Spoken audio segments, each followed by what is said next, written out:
The knock came just after 10 at night. Emily Carter was standing at the kitchen sink, staring out into the dark backyard of her childhood home in Maplewood, Vermont, when the sound cut through the silence. She wasn't expecting anyone. Most nights were quiet now. Since her divorce, her life had become small and careful. Work at the local bookstore, dinner alone, a show on TV, bed by 11. She liked the safety of it, even if it felt lonely. The knock came again, firmer this time. She dried her hands and walked to the door. When she opened it, cold air rushed in, along with the sight of Daniel Brooks standing on her porch. He looked like he had walked over in a hurry. His jacket was unzipped, his hair messy from the wind, his breath turning white in the air. "Hey, Emily," he said, almost apologetic. "I'm sorry to bother you." She blinked, surprised. Daniel had been her neighbor for most of her life. Their houses stood side by side, separated by a wooden fence that had faded over the years. They had grown up playing in these yards, but adulthood had taken them in different directions. They hadn't spoken much since she moved back. "What's wrong?" she asked. "My power's out," he said. "The furnace won't start. I tried everything. It's freezing in there." The October cold had come early that year. The nights were sharp and unforgiving. Emily didn't hesitate. "Come in," she said, stepping aside. "You'll catch a cold out there." He walked in slowly, as if unsure he deserved the invitation. The house was warm, smelling faintly of cinnamon from a candle she had lit earlier. He looked around, taking it in. "Still the same kitchen?" he said with a faint smile. "Mostly," she replied. "I painted the cabinets." She closed the door behind him, shutting out the wind. For a moment, they just stood there. It felt strange having him inside. Not bad, just unexpected. "I'll make tea," she said, moving toward the stove.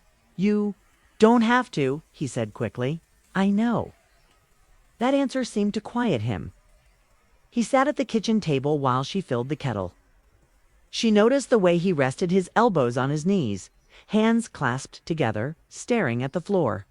This wasn't the confident, steady Daniel she remembered from high school. This man looked tired. When she placed a mug in front of him, their fingers brushed. The touch was brief but warm. "Thank you," he said softly. They sat across from each other. Steam curled between them. The silence wasn't awkward. It felt full, like something waiting to be said. So she began, "Is it really just the furnace?" He let out a slow breath. "I wish it was." She didn't interrupt. She just watched him. "The company's not doing great," he admitted. He owned a small construction business in town, something he had built after college. "We lost a couple of big contracts. I've been trying to keep it together, but..." He shrugged. "But it's heavy," she finished for him. "Yeah." Looked up at her then, and she saw something honest in his eyes. Not pride, not strength, it's just truth. "And the house," he continued. "It feels empty lately. Mom moved to Florida. Dad's gone. I come home and it's just quiet." Emily understood that kind of quiet. It's the kind that presses against your ears. The kind that reminds you of everything you don't have. She wrapped her hands around her mug. "I get that," she said. He studied her face. "You do, don't you?" She nodded once. Her marriage had ended a year ago. No big fight, no betrayal. Just two people slowly drifting apart until there was nothing left to hold on to. She had moved back home thinking it would feel safe. Sometimes it did.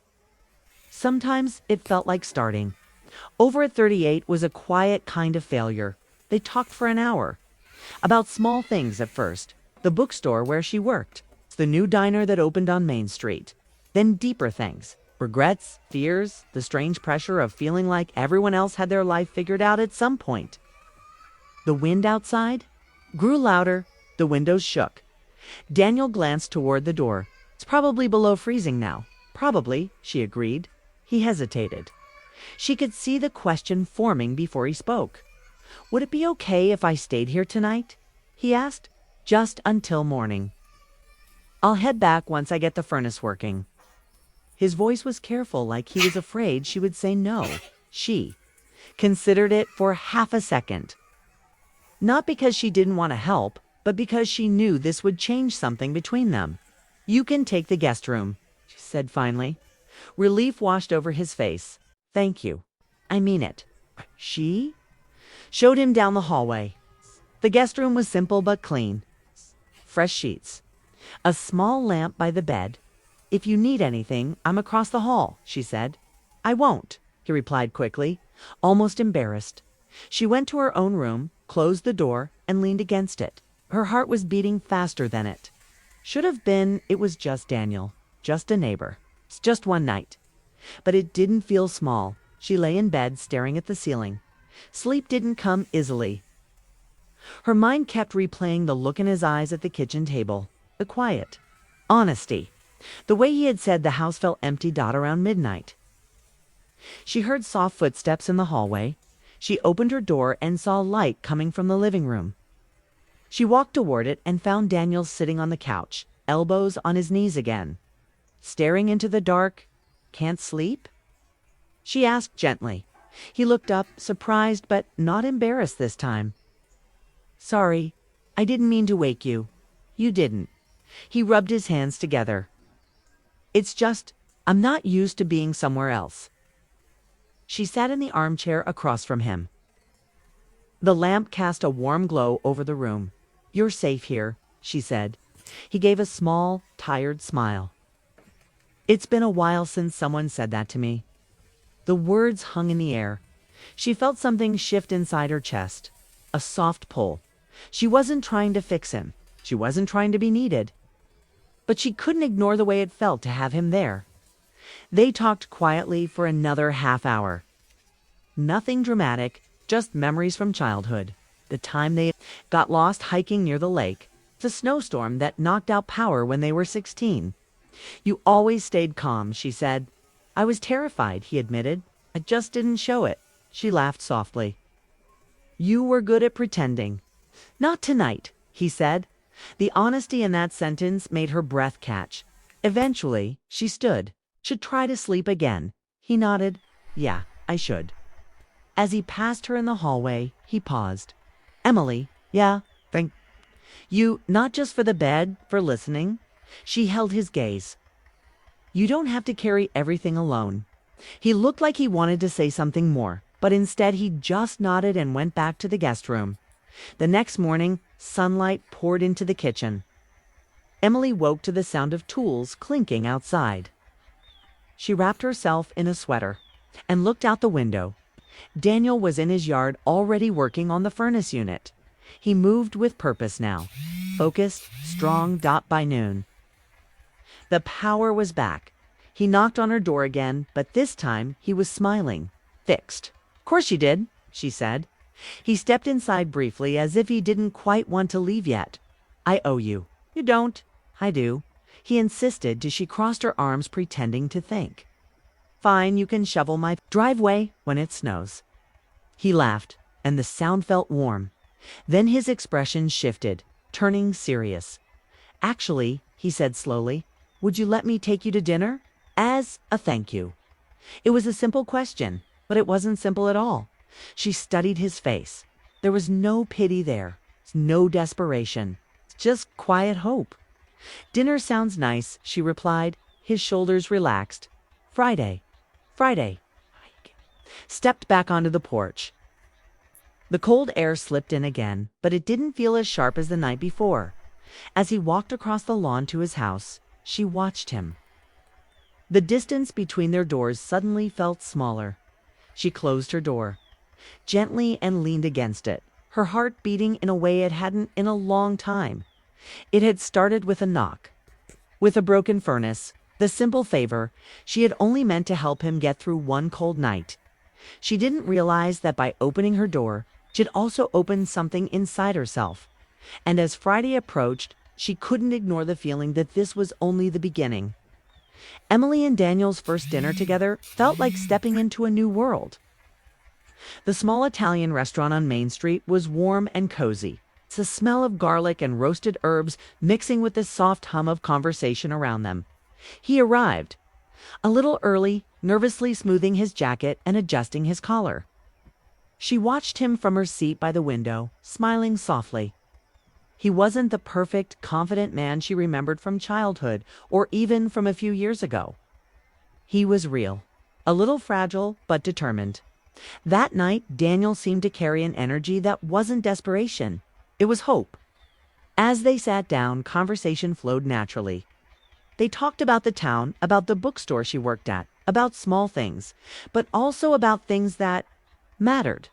Daniel shared his fears about the construction company, how he worried about losing more clients, about bills piling up. Emily listened, offering quiet encouragement, asking questions, making him feel heard. She didn't need to fix him, she just needed to be there, and it was enough. For the first time in years, Daniel didn't feel alone in his struggles. By the end of the evening, they lingered at the restaurant long after finishing their meals. Neither wanted to leave. The air outside was cold, but the warmth between them made the walk back to her house feel like a small adventure. They talked about childhood memories, teasing each other about old mistakes and forgotten adventures. Laughter came easily, breaking through the walls they had both built over years of distance and loss. After that night, their connection deepened quickly. It wasn't a dramatic whirlwind romance, but a steady, growing closeness. Long walks became routine. Late-night talks on her porch became comforting rituals. Every conversation, every shared cup of coffee, every glance across the kitchen table added layers to their bond. Emily started noticing small things about him. How his eyes softened when he spoke to her. How his smile came more often and lingered. How he started opening up about things he had buried for years. Daniel noticed her too, not just her laughter, but the way she carried herself, the quiet strength she had learned after her divorce, the patience and warmth she offered without asking for anything in return. One chilly December evening, the snow had begun to fall, coating the town in white. They sat in front of her fireplace, mugs of tea warming their hands. The firelight danced across Daniel's face, highlighting the lines that worry had left behind, but also the smile that had returned. "I don't think I would have made it through this fall without you," he admitted, his voice low and earnest. Emily's heart ached at his words. She understood exactly what he meant. She had carried her own loneliness silently, and in helping him, she had found herself feeling less isolated too. "I'm glad you're here," she said softly. "But you would have made it, Daniel. You're strong." "No," he said, shaking his head. "Not like this. Not without you." He reached across the small table, his hand hovering for a moment before lightly brushing hers. The touch was careful, but electric. Emily felt the pull immediately, the longing that had been quietly growing between them. She didn't pull away, didn't hesitate, but she also didn't move closer. She wanted to see where this was going, not rush it. Then came the words that shifted everything. "Emily, I need to ask you something." His voice was both tender and tense. Her stomach fluttered with anticipation. "What is it?" she asked, her voice barely above a whisper. He hesitated, looking at her with eyes that were unguarded and open, the kind that made her feel like he was sharing not just words, but pieces of his heart. "I don't just want dinners and walks," he said. "I don't just want comfort. I want more." The word more hung between them, simple yet heavy with meaning. Emily's pulse quickened. More meant risk. More meant letting someone in, completely trusting them with her heart and trusting herself to be vulnerable again. It was terrifying and exciting all at once. "What does more mean to you?" she asked, careful, steadying her voice. She needed clarity. She couldn't allow herself to be swept away by longing alone. He took a deep breath. "It means I don't want to go back to my empty house at night. It means I want to build something real with you. Not because we're lonely, but because we choose each other." Her chest tightened. The honesty in his words, the clarity and the vulnerability, it was all so rare. She realized that this wasn't about fixing each other. It wasn't about filling voids. It was about choosing to be together despite the fear, despite the past hurts. It was about commitment. Emily felt a tear slip down her cheek, though she quickly brushed it away. "Daniel, I'm scared," she admitted. Fear had kept her safe for so long. It had kept her from loving, from trusting, from risking again. "Me too," he admitted, his voice soft but firm. "But I'd rather be scared with you than steady without you." The fire crackled between them, warmth and light filling the space. She looked at him, really looked, and saw a man who had endured loss, who had carried burdens quietly, who had returned to her not expecting to be saved, but seeking connection. Her fear didn't vanish, but it shifted, became something manageable, something she could hold alongside the excitement and hope building inside her. "I don't want to be someone's rescue," she said softly. "I need to know you're choosing me, not just escaping your loneliness." Daniel nodded slowly, understanding. "You weren't my rescue. You were my wake-up call. You reminded me what it feels like to be alive, to want something." His words hit her in a way she hadn't expected. She realized that love didn't have to be about fixing or saving it, could simply be about seeing someone truly and wanting to share your life with them. He stood, pacing slightly, searching for the right words. "When I asked to stay here that first night, I needed help. But when I ask for more now, it's not because I'm weak. It's because I love you." It's the simplicity and directness of the statement broke down the walls she had built around her heart. Love. It wasn't a dramatic confession. It was calm, sure, honest. It carried weight precisely because it wasn't demanded. It was offered. Her tears came freely now. She had spent months convincing herself she didn't need anyone, that love was over, that her heart was too fragile. But here, in front of her, was someone asking to walk beside her, not over her, not out of need, but out of choice. "Say it." "Again," she whispered, her voice shaking. "I love you," he repeated, stepping closer, giving her the choice to lean in or step back. Emily felt the weight of the moment, the gravity of letting someone in, the courage required to trust again. She leaned forward slowly, not desperate, but deliberate, letting their hands meet and fingers intertwine. "I love you too," she admitted, her voice trembling but full of certainty. The firelight caught her tears, turning them into little sparks, reflections of the warmth that had been building between them over weeks of shared time, shared stories, and shared silence. Outside, the snow continued to fall, silent and persistent, blanketing the town in quiet. Inside, something else was taking roots, something gentle, something full of hope. He had accepted her help once, when she had offered comfort. Now he was asking for more, just for himself, not out of need, but because he had realized that love, when offered freely and chosen willingly, was worth the risk. In that quiet Vermont home, Emily realized that choosing someone didn't make you weak. It made you brave. And she was ready to be brave, to risk her heart, to embrace love again. Together, they sat by the fire, letting the warmth seep into their bones. The snow outside fell in silence, but inside, hearts spoke louder than words. They didn't need dramatic gestures or rushed confessions. They needed honesty, presence, and a willingness to choose each other day after day. For Emily, it was a revelation. For Daniel, it was a homecoming. And then he had asked for more. Not comfort, not companionship alone. It's more love, more connection. It's more life shared together. And in the quiet glow of the fire, Emily understood that the bravest thing two people could do wasn't to survive alone.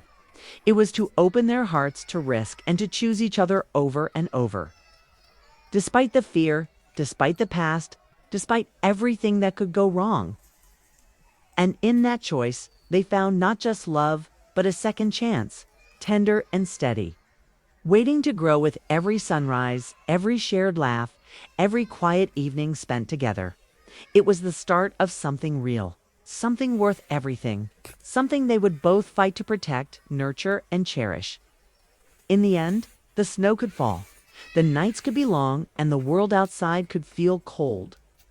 But inside there, hearts were warm, alive, and beating in perfect, careful rhythm together. The first step had been a favor. The next step was choosing love. And Emily was ready.